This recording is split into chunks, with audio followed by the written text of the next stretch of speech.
InnerQuest explores various pathways through which you can connect with the infinite wisdom of the universe and apply it to personal, professional, and spiritual growth. This program, featuring accomplished practitioners, educators, and authors, is provided by Infinity Foundation, an innovative center for holistic studies and research. We invite you to share this journey with us. Welcome to InnerQuest. I'm your host, Kathy Weiss, and our guest today is Dr. Sue Morter. Welcome, Sue. Oh, it's wonderful to be here. I'm thrilled to see what we get to talk about today. It's going to be a fun interview for sure.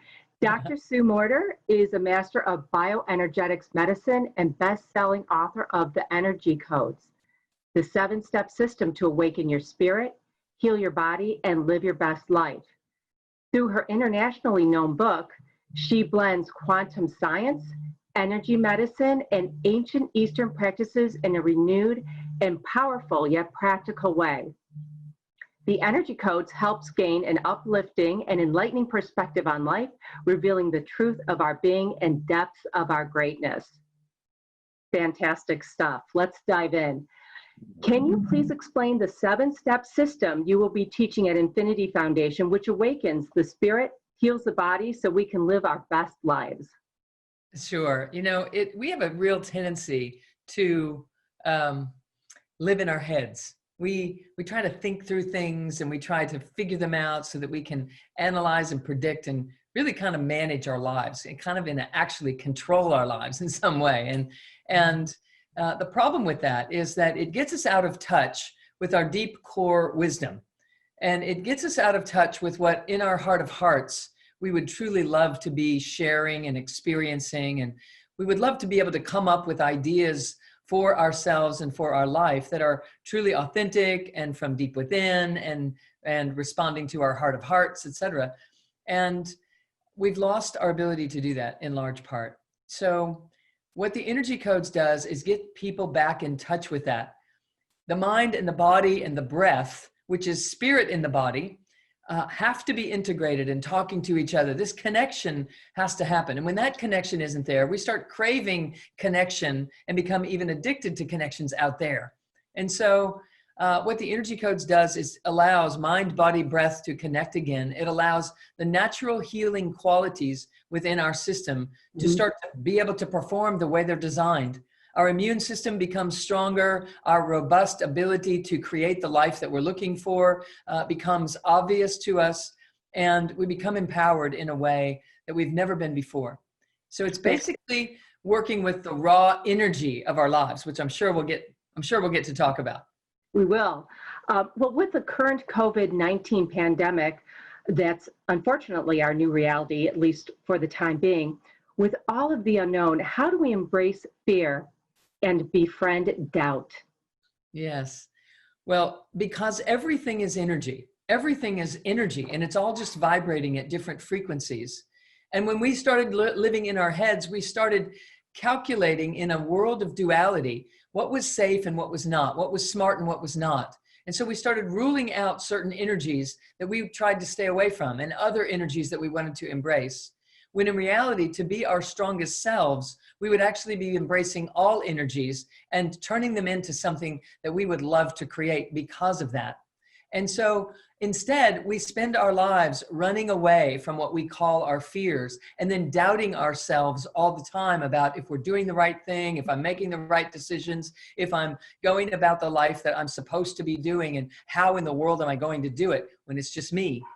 We start operating as a separate self, and with the Energy Codes, what we're going to do is reconnect us with the wholeness of our being, which allows us to not feel like we're separately operating, but rather that we feel completely connected and fluid in the world.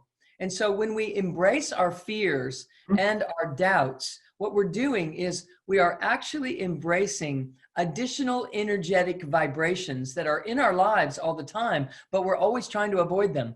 And if we learn to embrace them, we actually dissolve them simply by stopping rejecting them or no longer trying to outrun them.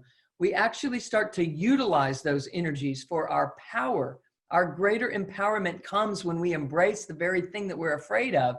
And a byproduct of that is that we realize there was really nothing to be afraid of in the first place.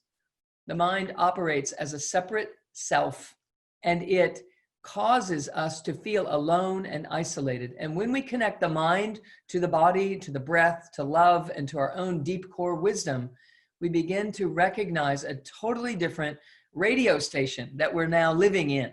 A different world altogether starts to open up for us.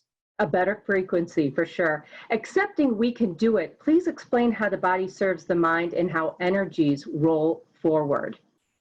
So the body is serving the mind in that the soul, or the essential self, or my true self, speaks through the body to the mind.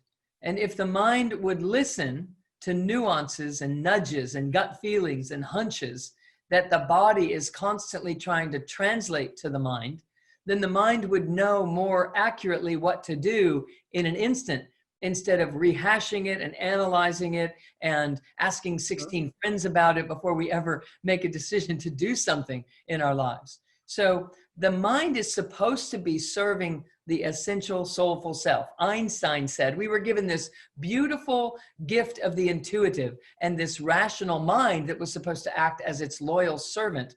And we've created a culture that honors the servant instead of the gift, because we honor our analytical, predicting mind so much that it kind of shadows the wisdom of the heart and the wisdom of our deep gut true feelings. And so the body could serve the mind if the mind would listen, and the body is listening to the essential self. So let me just rephrase that. The soul speaks to the body, and the body speaks to the mind, and the mind doesn't listen. It's busy writing stories and over here thinking about a better way of doing things, etc. So now we're going to get the mind to pay attention to the body, because the body is translating what the essential, true, soulful self, the real me, really wants in this life. And so it bridges them together when we allow it, when we learn how. And the energy codes is the technology of how to do that. When do you realize that you've achieved the soulful self? Like, how do you become whole? Like, what is that feeling of a boundless, soulful self? Sure. So, when you feel confident that whatever comes my way, I'm going to know what to do. Even though I don't know ahead of time, I'm going to be fine. When you have a feeling like that, then you know that you're connecting the dots. If that hasn't happened yet, then there are simple steps that we can do that will allow that to start happening. When there is joy in life, just for no reason at all, then we also know that we're connecting with this soulful, essential self. When we are compassionate, when we are able to be present for others instead of protecting and defending ourselves, when we speak our truth instead of being overridden or deciding that we're not important and backing off and letting life pass us by and then being frustrated or hurt or angry or feeling abandoned. When those things turn into loving presence that speaks their truth, that can listen to others, that can connect and feel joy. When we are self-healing, we know we are connected in these circuitries that I'm speaking about. And anyone can do it. It's completely available. You don't have to be an expert about how the nervous system works or how the brain works or even understand the things that caused you to disconnect in the first place. You don't have to know what those things are in order to reconnect. So it's pretty Defense mechanisms, I think, are very common for people to have in their lives, and fear of abandonment or whatnot. So how would you use or implement breath work, meditation, and the removal of subconscious to achieve the following: healing what is broken and releasing what is no longer wanted? Yes. Well, my first thing is that I share is that nothing is broken. We are not broken. We are absolutely whole and complete. The issue is we don't know it. And so because we don't know it, we act in broken ways, but we're not. There is nothing broken about us. We land and we kind of splat, and our mind and our body and our breath kind of go in their separate directions, trying to just make do. And we get attached to our mind because it's the way that we see and can predict and analyze if we're going to be safe or not. But the problem is we grow up never letting go of that again. We grow up attached to the mind to the degree that we think that's who we are. And the mind operates in duality. And so it causes one day to be good and the next day it's terrible. And one moment I'm happy and the next moment I'm upset and afraid. I'm afraid it's not going to last, and those kinds of things. And so what we do is we use the breath, we direct the attention into the core of the body. We find something that's called the central channel, which is where the most robust healing energy is in our deep core. And we learn to breathe and enliven it. We learn to build the circuitry inside of our system to be able to be present and to be able to handle anything that comes our way, to be able to see the good and see how life is serving us and supporting us when even the mind would think something completely different than that is happening. And so what happens is life is constantly showing us what we need to do in here in order to evolve and awaken all of the levels of consciousness that we are. And we don't know that that's what's going on. And so when life is handing us one of those moments, we think bad luck. We think, why is this happening to me? We think, what's wrong with me that this is happening again? And it's really just that the universe is constantly in support of the unfoldment to higher consciousness for every one of us. Every single thing that happens in our lives is in support of that. And once we get that down, which I show the science and I show what spirituality has been saying about that for thousands of years, and I show the evidence of why it's smart to do. But at the end of the day, what happens in the workshops that I teach is that people just fall in love with themselves for the first time or again, in ways that they never have before, because they're recognizing, oh my God, there's nothing wrong here. I'm not broken. And so once we start to pull that reality together again, then people start being able to dream again and use their imagination and vision for their lives when they were afraid to do that because previously in life that didn't turn out so good. So I'm not going back there, but there were reasons that things went the way they did, and we start to just pull it all together for people in these beautiful conversations that take place. It sounds like it's a very freeing experience.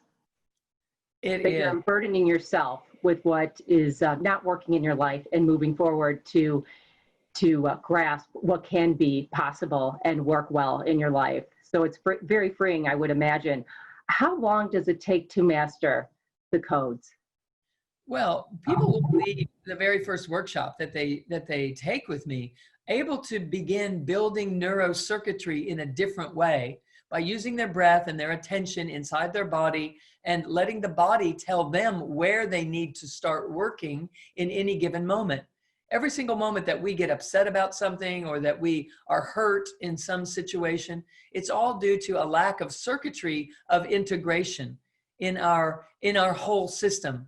And so we teach people right away how to begin building that circuitry so that we can land in the core and allow this whole system to serve. There's a brain in your gut and a brain in your heart and a brain in your head. I love it. And they have to start talking to each other. And that's what we're doing. So people leave the very first day knowing how to begin that process. And then every day for the rest of their lives, they're building on it and building nuances, and life is constantly showing us how to do it. So what I love about the practices, another thing that I love about them is that it's not that you have to set aside an hour every day to do them, to practice. Life is showing you how and where and when to utilize the work right in real time while you're at the grocery store, while you're at work, while you're on the phone, while you're, sitting in front of the computer trying to work from home, or while you're working with the kids and trying to get them to do something a little more sane, or while you're cooking dinner, etc. So I love that it's about embodiment. It's about enlightening ourselves to who we really are and what's really going on here in this life, and then embodying that version of ourselves so that that empowered version can show up to conversations that used to be intimidating, or that can hold the space for someone who's saying something to them that is hard to hear and know what to do with it, so. Right, so it's almost like we're repackaging ourselves, but this is applicable tools we can use every day in everyday life.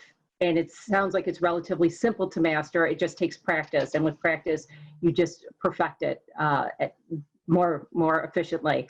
I have a question, though. How does one reframe from the past to empower the future? So we're going to reframe that past because we're going to start to see that there was a way that we could have been more gentle with ourselves along the way. And there were things that we could have been doing that we didn't know to do. And so now that we know to do them, we can actually go back and build the neurocircuitry, which is very simple to do. You've been doing it all your life. You just didn't know you were doing it. And so now we can go back and reframe it and build different circuits based upon our past experiences from our new perspective. And in the midst of that, we emerge a different person. People tell me, I mean, sometimes I teach 1-day workshops, sometimes 2 days, sometimes 5, sometimes 10. It just depends on what we're doing. And every single time when I begin, the very first day, people know that they've landed on something that was meant to be for them. The people who are attracted into it are the right people at the right time, and they have transformational experiences in 1 day. So the fact that we get to put it together in this way is even more beneficial, because we'll get the feedback and the interaction and lots of activity. It's not just a talking, a teaching. It's an engaging way of learning and getting feedback as to how I'm doing at learning the point and being able to practice together. Fantastic. I'm going to take a moment just for a quick public service announcement. This episode of Inner Quest has been brought to you by Infinity Foundation. To learn more about upcoming classes on Zoom and other special events, please visit us at www.infinityfoundation.org. So many wonderful things to discuss. And let me ask you, all beliefs are limiting. Can you explain that? I know you touched base on beliefs and how they limit our ability to move forward. Could you go into depth a little bit more with that? Sure. You know, when I said that we live in our, oh, were you going to say something else? No. Okay. When I said that we live in our heads and we don't live in our bodies, and therefore we don't have access to what's going on in here, we don't have access to the deep wisdom and our personal empowerment, etc. And so we begin operating from this stimulus response, how to avoid pain, how to, outrun my fears, etc. disposition. And we develop beliefs. We believe that certain things are true, and we have certain ways of interacting based upon those beliefs, and all of which are limiting to us in some way. And so people are now aware, due to the research that has evolved, that our beliefs create our reality, that quantum science and epigenetics and all kinds of things are teaching us that our beliefs are subconsciously just driving us through this life, and we see what we see because of the beliefs that we hold, and we hear what we hear. We pick little things out of an entire conversation that just validate what we believe.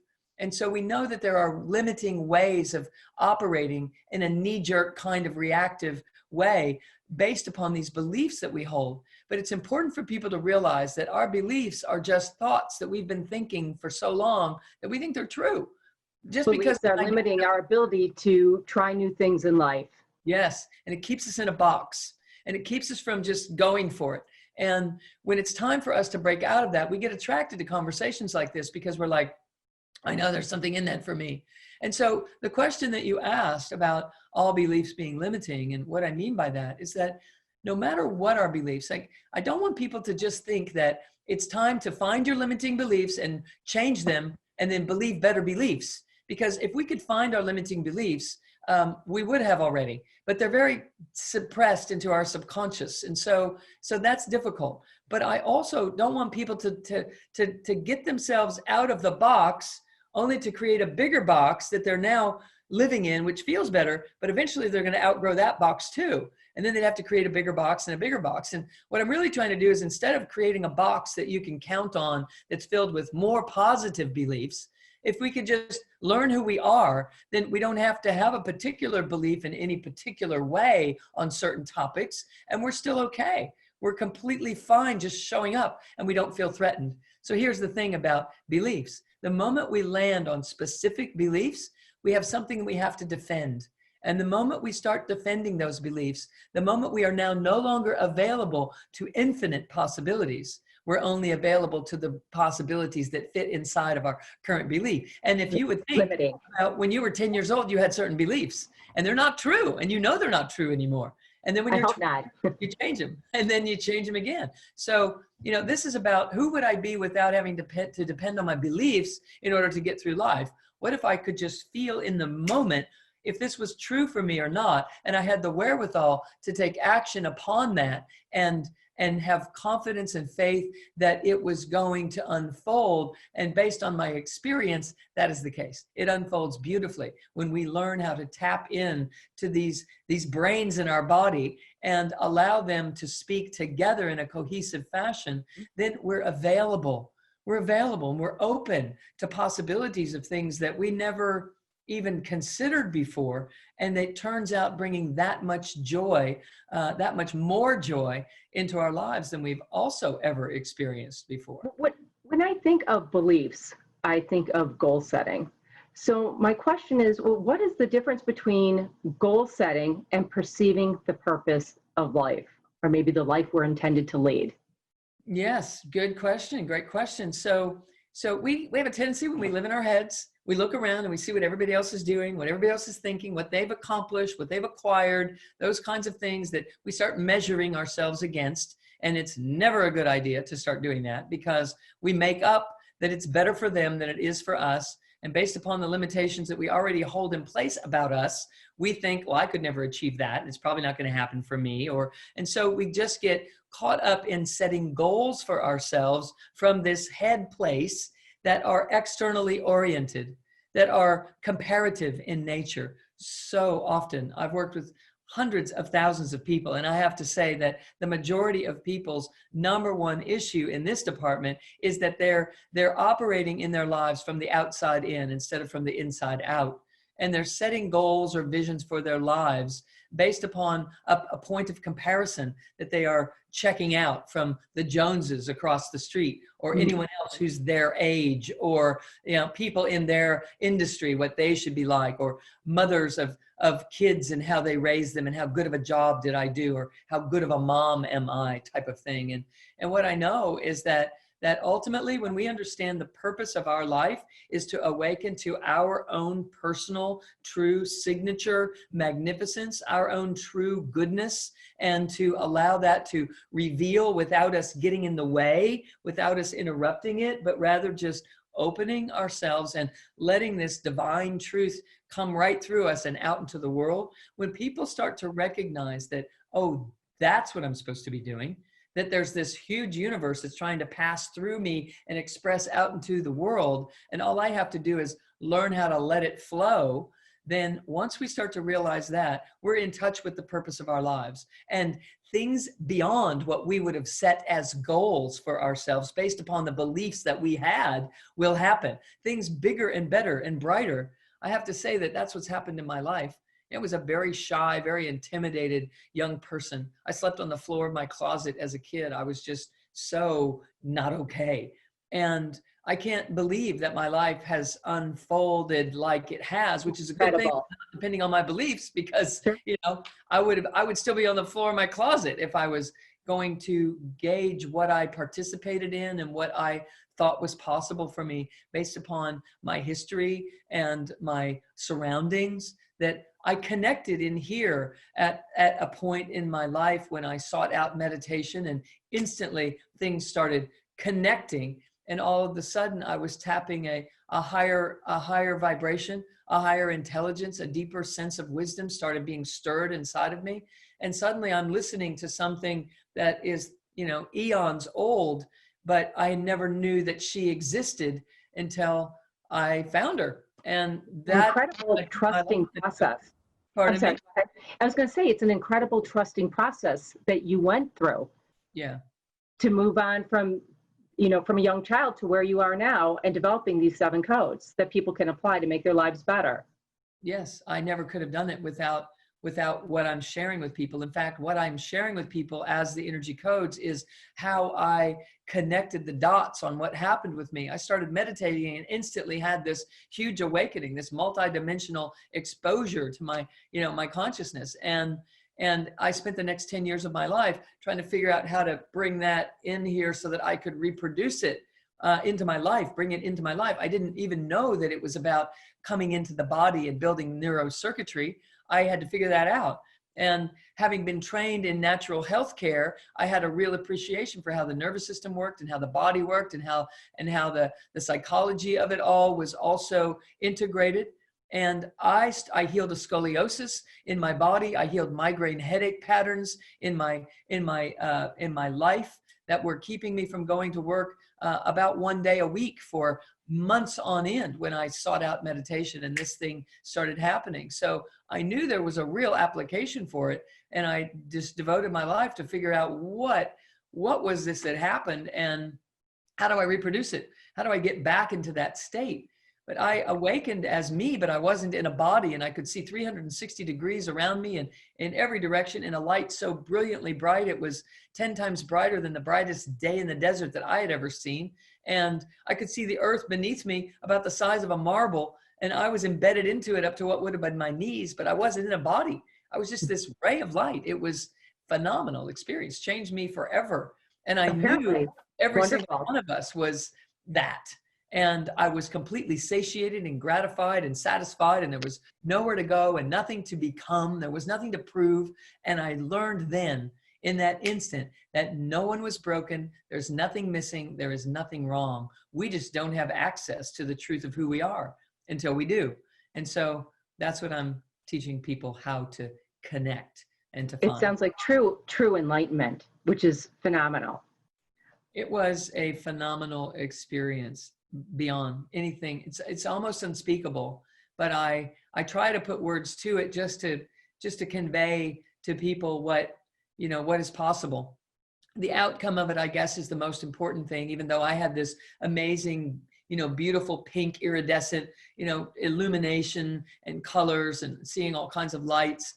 That really wasn't what changed my life. What changed my life was when I learned how to pull that experience in here in this dimension and have it translate to more love and greater patience and innovation and creativity, and allowing me to invite my imagination back on board instead of throwing it under the bus like we do when we're 4 or 5 years old and we get made fun of using that. And I learned how to bring my voice forward and speak my truth of what was in here, because I was raised by a pioneer of energy medicine. My father was a brilliant man, and nobody else really needed to know anything because he knew everything. And so I kind of suppressed myself under those circumstances. If we have an overbearing parent or a very high performing parent or what have you, in those circumstances, we tend to suppress and squelch ourselves. And that has to come back up and out if we're ever going to truly live the life that we came here to live. Fantastic. I have so many more questions to ask you, but our time is coming to a close. So I wanted to thank our guest, Dr. Sue Morter, for discussing her book, The Energy Codes, the 7-Step System to Awaken Your Spirit, Heal Your Body, and Live Your Best Life. Simply fascinating stuff. And certainly with current events of what's going on in the world, this is a timely book to read. And it would be an informative class as well to take through the Infinity Foundation. Until next time, I'm Kathy Weiss, wishing you all health and healing. And Dr. Sue Morter, thank you so much for your time. It was an absolute pleasure having you on Inner Quest today. My great pleasure. For more information about this show, our guest, Infinity Foundation, or any of our other programs, please visit our website, infinityfoundation.org, or call us at 847-831-8828.